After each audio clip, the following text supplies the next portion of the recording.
Abuja kidnapped victims recount experience days after abduction of over 20 persons in Buari. And Rivers State government provides alternative venue for assembly activities after complex demolition. COP28 summit adopts world fast transition from fossil fuels. Another foreign scene, landmine blast kills 2 soldiers in Benin Republic. Hello and welcome to the news update on Trust TV. My name is Chiamaka Enendu.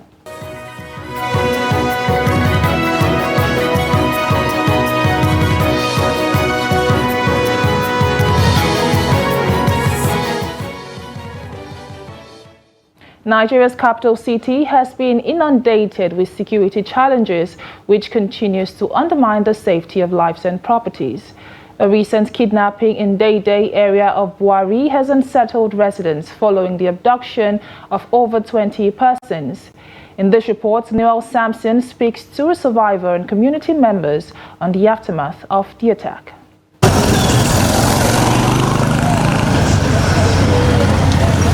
What goes around comes around, and for residents of this community, the event of Saturday, December 9th will forever be etched in their memories when men of the underworld stormed livestock estate where about 25 persons were kidnapped.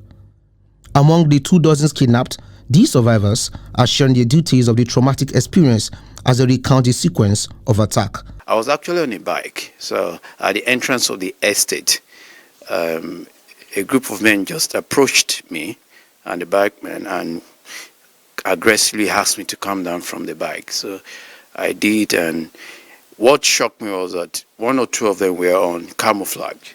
So I thought, what could be happening in the estate? Could there be a criminal case and men in uniform have come to investigate or something? So I came down. I was like, yes, I live in this estate. I'm trying.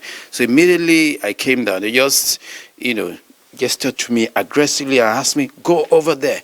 So as they were saying, go over there, actually I saw close to about 20 people or 15 to 20 people already on the ground. So they asked me to join them. Of course, I did. I joined them and I sat on the floor. Everything was happening around the entrance of the estate, between the two blocks, actually, at the entrance of the estate. So they marched us out of the estate and then towards the bush path that night. And all I know is that they were taking us through a very dreary bush path, and we're going to follow them. They were like six or seven number. About 2 or 3 of them were on military or police camouflage uniform, carrying guns. 1 or 2 were carrying guns. At least I could see that about 2 or 3 of them were carrying knives, dagger, axe. They were just carrying, brandishing and dangerous weapons. I just finished my night prayer outside, so I stood up to tidy up the place when I saw a soldier. I was surprised when I saw them. I wanted running inside when they held me and asked of my husband. They asked me to call him and I told them I don't have a phone. They also asked for his contact and I told them I don't have it. They asked me to enter a room where they tied us without our hijabs. They insisted I take them to the owner of the house or anyone that knows him. So I took them to Mahmoud's house. When Mahmoud was about calling him, they collected the phone. They also arrested another person that just came back from work. I was lucky to escape and run inside my house. Honestly, I don't know the exact number of people they took away, but here they took 5 persons and they took 3 persons at the other house. That's all I know.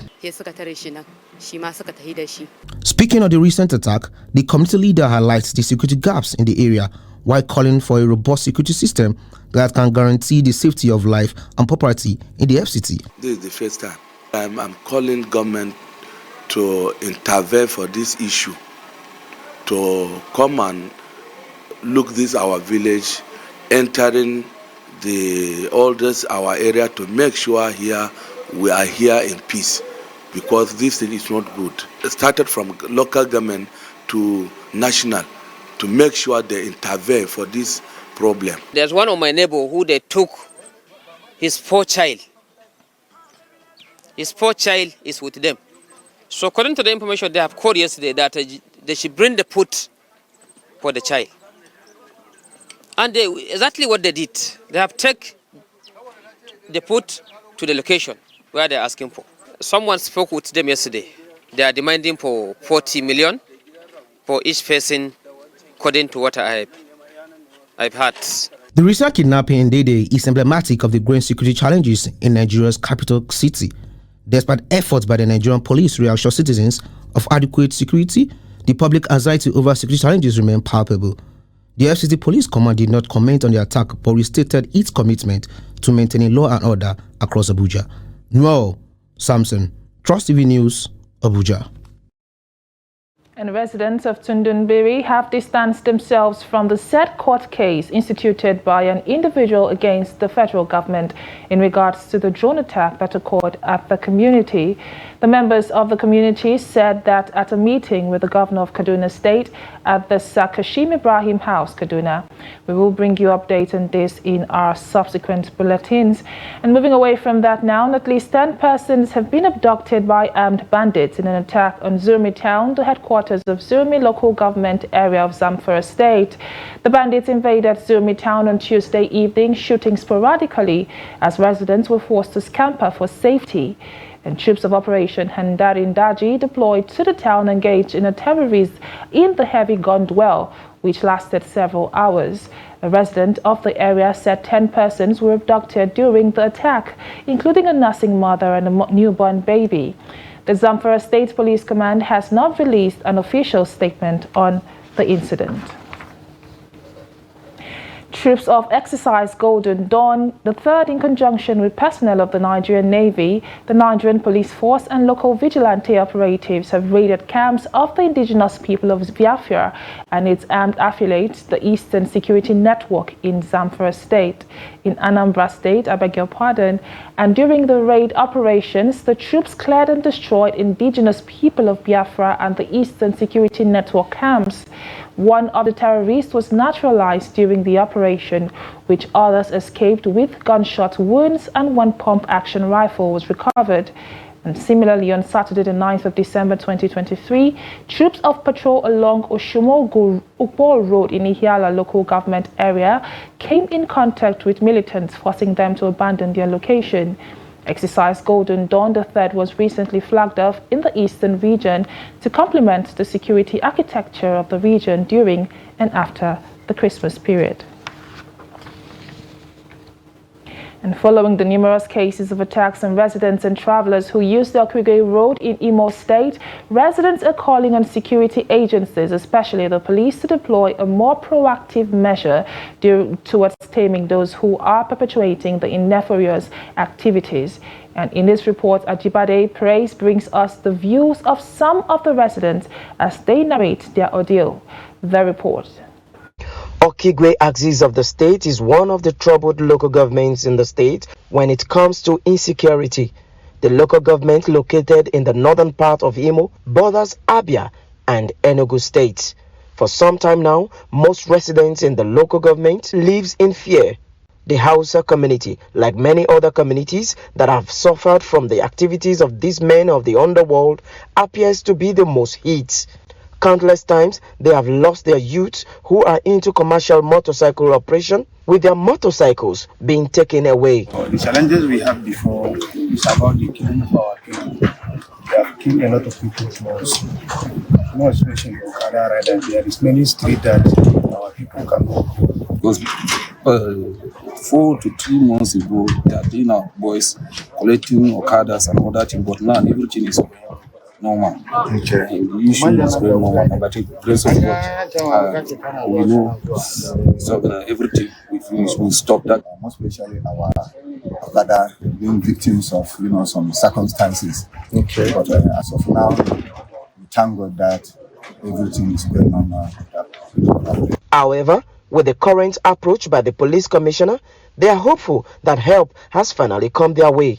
In response to the situation, CP Danjuma Aboki and other top senior officers of the command took out time to identify most of the flashpoints and dark spots in the axis with a view to strategize and eliminate the criminals. We are here to assess the security architecture of this place. And there will be robot deployment of personnel in order to cause the incessant cases of attacks. And we're in Ember Mosque.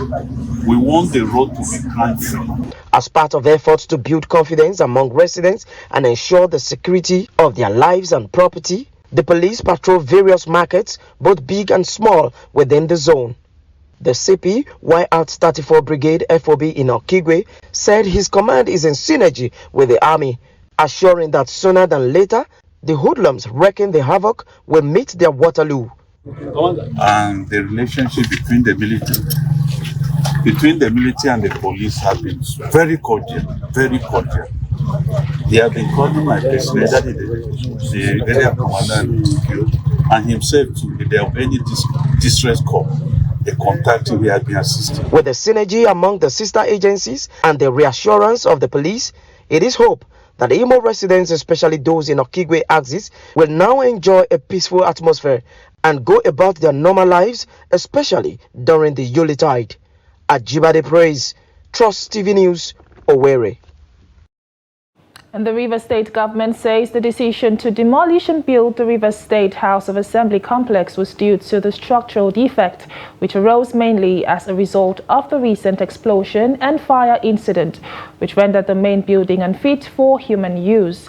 A statement issued by the Rivers State Commissioner for Information, Joseph Johnson, said after the visit to the governor to inspect the level of damage done to the building on the day of the fire incident, it became necessary to invite professionals to advise the government on the integrity of the building. Johnson said in the interim, the Rivers State government has provided an alternative venue for the House of Assembly to conduct their affairs pending the rebuilding of the complex. It would be recalled that on the night of the attack of the complex, explosive dynamite were used to attack the complex.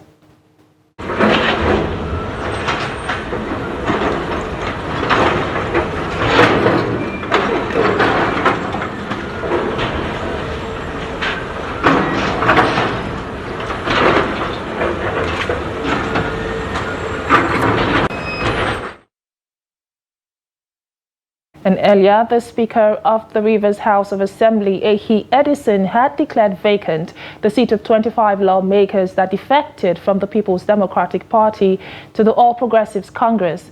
Ehi, who leads a 5-member group loyal to Governor Simi Fubara, declared vacant all the seats of all the lawmakers in the Martins Amawele-led group. Distinguished colleagues, the House is ruling on the independent National Electoral Commission of the vacancies in the Rivers House of Assembly and the need to conduct fresh elections to fill the above vacancies within the time provided by law. The House has now currently left 6 legislators and constitutionally appointed members. In line with the position of the Independent Constitution, precisely section 102, the House will definitely continue to discharge its responsibility of legislation, representation, and oversight, notwithstanding vacancies in the membership of the House. And the Nasarawa State House of Assembly has directed the members representing Doma South constituency, Musa Ibrahim, to resume legislative activities as he declared vacant his seat in Ero. Speaker of the Assembly, Danladi Jatau, gave the directive during the House proceedings in Lafia. Abubakar Abdullahi sent in the report as presented from our studio.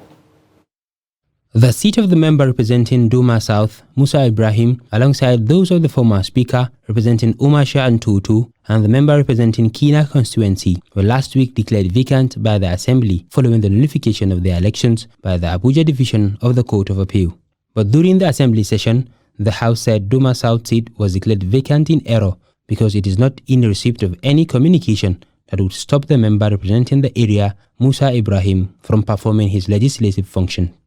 I want to seek your consent that Musa should return and continue with his normal duty. So those in support of that, say hi. Aye. Those that are against, say nay. They are served. The Speaker urged Musa to resume his legislative duties in order to represent his constituency and contribute positively to the development of the state.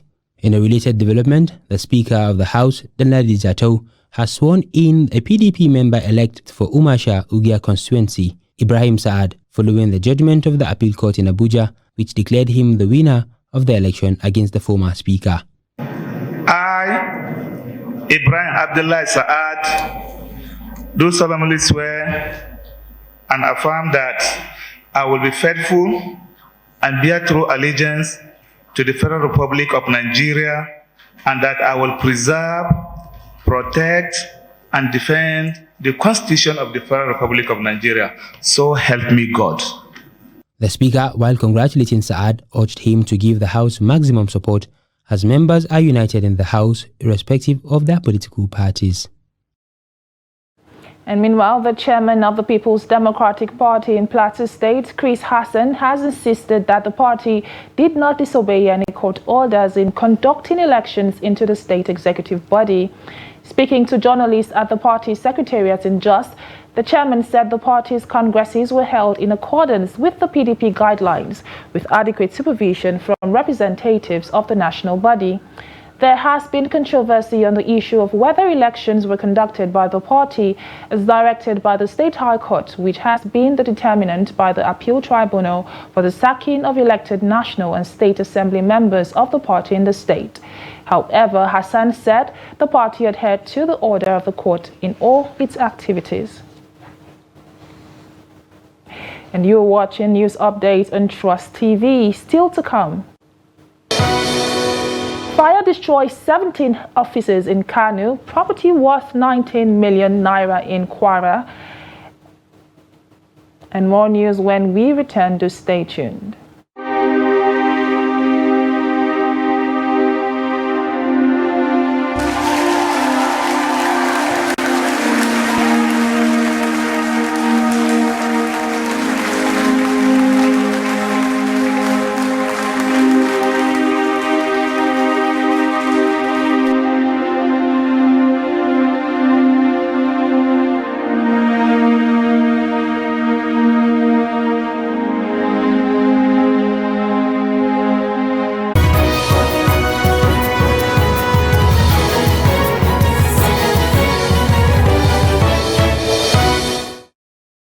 Welcome back. You are still watching the news update on Trust TV. Here is a recap of the major stories.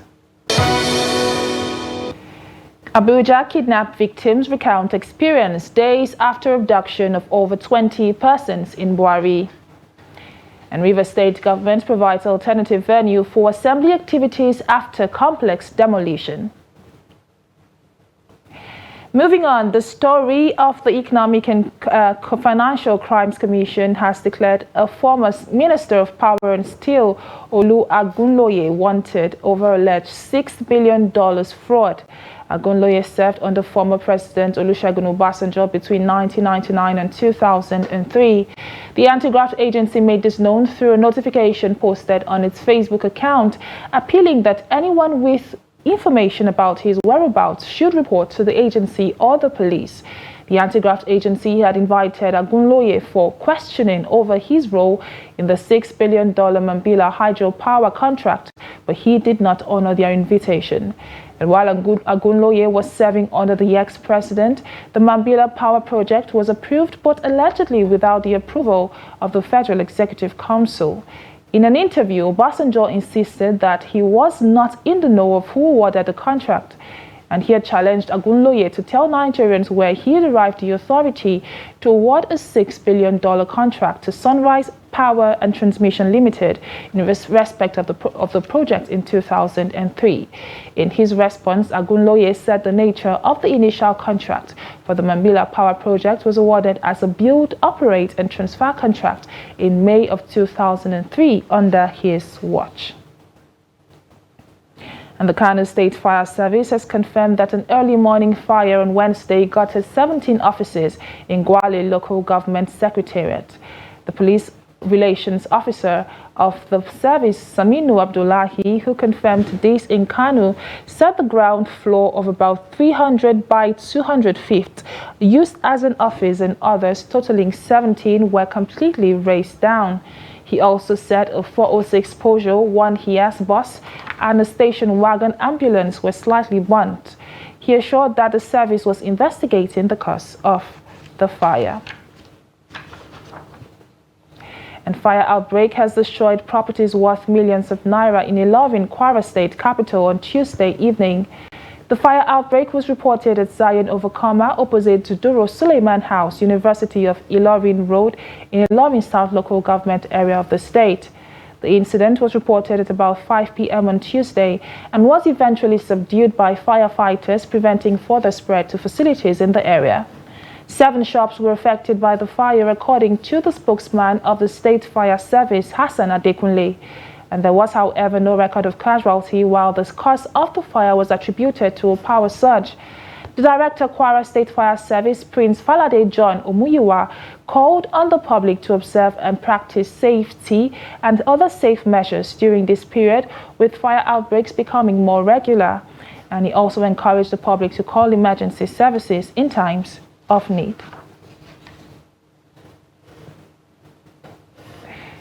Reading books can broaden an individual's understanding of the world around and help build the knowledge base and capacity of individuals. And in Nigeria today, reading for leisure or educational purposes continues to be on a decline as illiteracy rate rises across the country. Jimmy Atzande samples the views of residents in Makurdi on the phenomenon. And this report will be brought to you in our subsequent news bulletins. Moving on now to business. The COP28 Climate Summit held in Dubai, United Arab Emirates on Wednesday approved the first ever call for the world to transition from fossil fuels. The summit tackled the top culprit of climate change after years of avoidance, although at-risk countries said far more action was needed. And after 13 days of talks and several sleepless nights in a country built on oil wealth, the Emirati president of the UN-led COP28 summit, Sultan Al Jaber, banged the gavel to signal the world had reached consensus. And describing the deal as bringing transformational change in climate, Jaber said the UAE has helped to restore faith and trust in multilateralism and showed that humanity can come together. European Union climate chief Walker Hostra called the agreement long overdue, saying it had taken nearly 30 years of climate meetings to arrive at the beginning of the end of fossil fuels. And away from Nigeria, 2 Benin Republic soldiers were killed when the motorbike they were riding hit an improvised explosive in the north of the country. And 2 security sources and a local resident had said on Wednesday that no group immediately claimed responsibility for the incident in Karimama district close to the border with Niger. But northern Benin, like its neighbors Ghana, Togo and Ivory Coast, had seen increasing risk of violence spilling from its border from terrorists in the Sahel. The details were confirmed by a police source working in the region and a local resident. The Benin Army did not immediately comment, but the incident was also reported by 2 local private newspapers.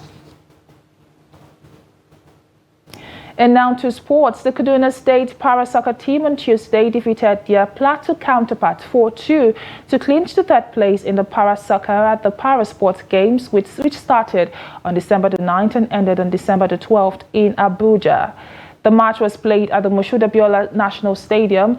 An own goal by Abdulrahman Yunusa of Kaduna in the 3rd minute put the Plateau team ahead. And in the 14th minute, Yao Ibrahim's fantastic strike gave the Kaduna side an equalizer. And 2 minutes later, Ibrahim scored the 2nd goal to make it 2-1. And 2 minutes before the interval, the entertaining Ibrahim scored a 3rd in the 43rd minute to end the first half 3-1. On resumption of the second half, Abubakar Aliyu scored the 2nd goal from a close range in the 59th minute for Plateau. The Kaduna team dominated most of the second half, and it paid off as Ibrahim scored the 4th goal in the 77th minute through a free kick. And with that, we've come to the end of the news update on Trust TV. Do well to follow us on all the social media platforms and join us for more news, programs, and documentaries. My name is Chiamaka Inendu. Thank you for watching.